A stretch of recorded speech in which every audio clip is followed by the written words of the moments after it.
Bonjour ou bonsoir, c'est la dernière fois aujourd'hui qu'on se retrouve. C'est la fin de l'E3 quasiment, c'était la dernière conférence pré-E3, celle de Sony qui vient de se terminer il y a quelques instants. Alors première impression plutôt mitigée. Il y a quelques semaines, un des pontes de Sony Computer Entertainment disait on a un petit problème, il nous manque des jeux forts en first party, en jeux Sony. Et ça s'est senti dans cette keynote en fait. On a eu une grande succession de jeux et puis il y en a quelques-uns qui surnageaient très largement et puis plein d'autres qu'on avait déjà vus ailleurs avec des exclusivités pas forcément folichonnes, genre un niveau en plus, une quête en plus, vraiment pas de quoi se relever et cette impression que Sony n'a pas réussi à mettre la barre aussi haut que Microsoft l'a fait ce matin. Et pourtant on a commencé sur les chapeaux de roue avec un jeu qu'on n'attendait plus et qui devrait être génial. The Last Guardian qui apparemment renaît de ses cendres et va arriver. On a eu droit à une petite vidéo de gameplay absolument magique, magistral. C'était un grand moment et franchement on s'est dit s'ils sont partis comme ça, comment ils vont s'arrêter. Et puis très rapidement on s'est aperçu que Sony a pas tenu la distance. Alors certes on a eu d'autres jeux qui ont été plutôt plaisants, une nouvelle licence baptisée Horizon, qui a été confié au studio Guerrilla.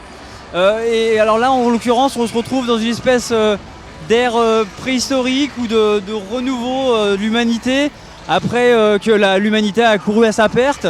Et puis on se retrouve avec donc des espèces de chasseurs-cueilleurs d'un nouveau genre qui se retrouvent confrontés à des dinosaures robotiques. Donc on a découvert ça, un petit peu émerveillé, parce que graphiquement c'est splendide, l'univers est super prenant, les combats ont l'air top. Mais voilà, bon, il faudra attendre de voir ce que donne ce nouvel horizon. Par ailleurs, Sony nous a servi un Dreams, c'était une sorte de jeu, d'application qui permet de très facilement créer des jeux, créer des univers ludiques ou créer des univers oniriques en tout cas, d'où le nom. C'est difficile de savoir sur quel pied danser par rapport à ça, c'est joli, mais est-ce qu'on s'en servira vraiment pour créer du contenu, c'est encore à voir. Et puis, preuve peut-être que Sony court après quelque chose, et ils ont essayé de nous appâter avec un remake. Alors certes, un remake d'un jeu dont on ne peut pas se passer, Final Fantasy VII, un des meilleurs Final Fantasy jamais sortis. Et là on retrouve un Cloud remodelé, reboosté, beaucoup plus sexy, 13 années 2015-2016, un remake donc à venir, mais pas grand chose de folichon. On est bien passé du côté de Morpheus, le casque de réalité virtuelle de Sony, pour mettre un petit peu de rêve dans tout ça. Mais bon, il y a du potentiel, mais on n'y était pas vraiment. Et puis on a quasiment été achevé quand on nous a annoncé qu'il y aurait un partenariat, qu'il y a un partenariat entre Sony et Activision pour du contenu exclusif sur Black Ops 3. Alors aussi bon que puisse être Black Ops 3, et il le sera certainement bon, on a un peu l'impression que s'appuyer sur cette licence dont personne n'avait parlé jusqu'à présent, c'est un peu un constat d'échec. Il y a eu une surprise néanmoins, c'est l'arrivée sur scène pour lancer la campagne Kickstarter du créateur de Shenmue. Alors Shenmue va arriver dans un troisième Shenmue pour clore l'arc narratif du 1 et du 2.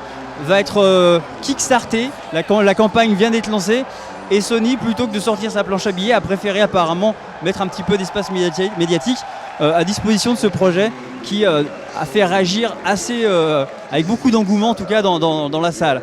Et puis ça s'est terminé sans surprise en fait, avec un petit passage de gameplay d'Uncharted 4 qui a l'air d'être aussi Uncharted qu'on puisse l'espérer, c'est-à-dire plein d'action, plein d'humour, un rythme trépidant, graphiquement splendide. Évidemment, c'est la PlayStation 4 qui veut ça. Et donc voilà, on a terminé cette conférence Sony finalement en réaccélérant, mais on s'était demandé pendant toute la conférence quel était le message de Sony. On est un peu entre deux eaux, on ne sait pas trop quoi faire. Et si on devait élire un vainqueur des conférences de la journée, ça serait indéniablement Microsoft qui remporterait la palme et qui donne l'impression d'avoir donné son rythme à cette journée et peut-être donc à cette E3. L'E3 ouvre officiellement ses portes demain. Alors évidemment, on sera là pour commencer à gratter un petit peu tous ces jeux. En attendant, il est environ 4h45 en France, 19h45 ici. On vous souhaite une bonne fin de nuit et à demain en vidéo.